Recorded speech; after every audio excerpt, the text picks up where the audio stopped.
One disadvantage of being short is you can't see me. Can you see me? Thank you. You know, I have not prepared a presentation today, so I'm going to speak from the heart. First, I want to say congratulations to Mr. Acharya, because today he said a few things which even I did not know. And it is my job to know these things about our destination, about India. So forgive me if I'm going to say a few things which may have contradicted something you've already said. As mentioned, I wear a few hats today. I'm representing ICCA. I'm currently the chair of ICCA India. I'm sure all of you know ICCA. It's the global meetings and conventions body. We also run a PCO business, and we also have the destination management company. So I'm wearing several hats, but today I'm going to talk to you about engaging experiences through tourism and hospitality.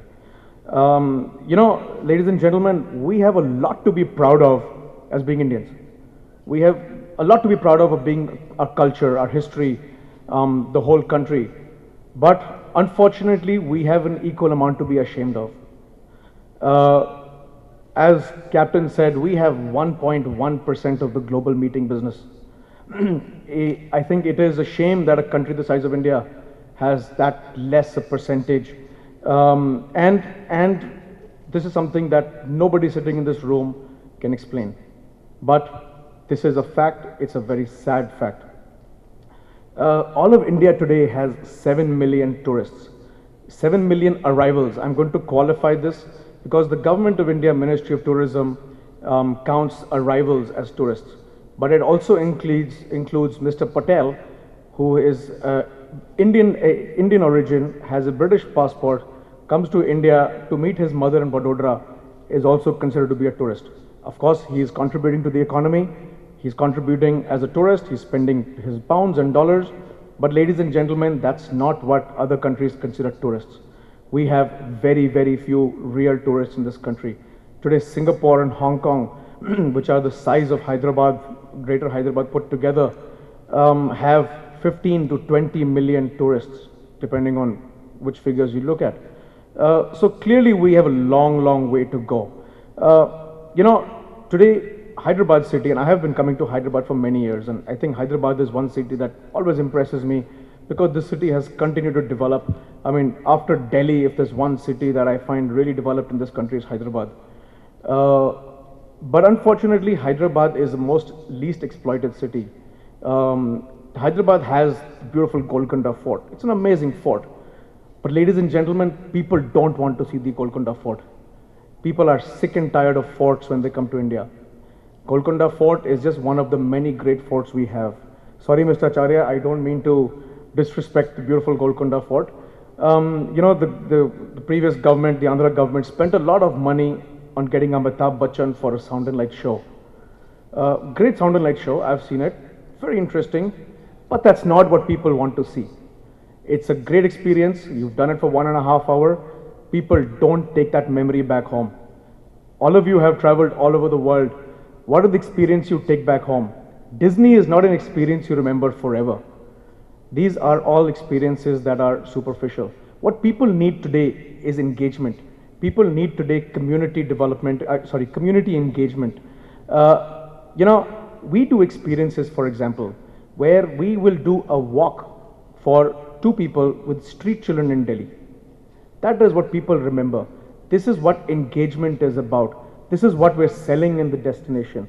I can't do anything to the fort. The Golconda Fort is the same for you and me. We cannot add any value aside from putting people in a car or a bus, giving them a guide, giving them a guided tour of the city, of the state, of whatever. So today, I think what the need is really engagement, engaging experiences.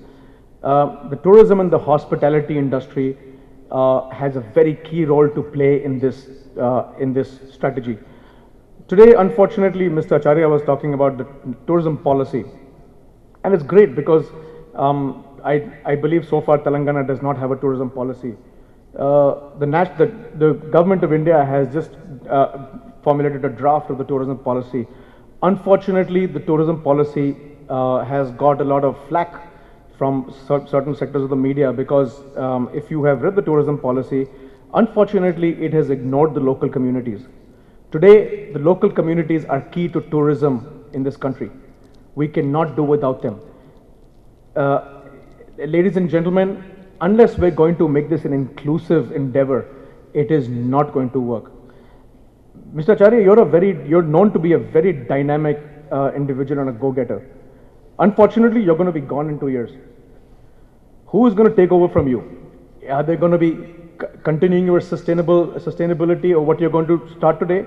How do we know that the next individual who's going to come is going to be as serious about this as you are? We don't know that. There's no guarantee. So I think my recommendation and request to the government of Telangana is you need to have an advisory board directly under the Chief Minister, but you need to have no government on that board. It should be only industry. It should be industry from Hyderabad, from Telangana, from across the country. Because I think where Telangana today is going to learn is the best practices of the world. I'm not even going to say best practices of the country, because today we have many great success stories of tourism promotion in India. We have Kerala, we have Rajasthan. Today, Andhra Pradesh is trying whatever they have a logo, they have a campaign. Madhya Pradesh tourism is trying very hard. West Bengal tourism is trying very hard. But clearly, Kerala and Rajasthan paved the way. But if you ask me, and I have shared this in Kerala and Rajasthan equally, that we have many light years to go. We are still way behind.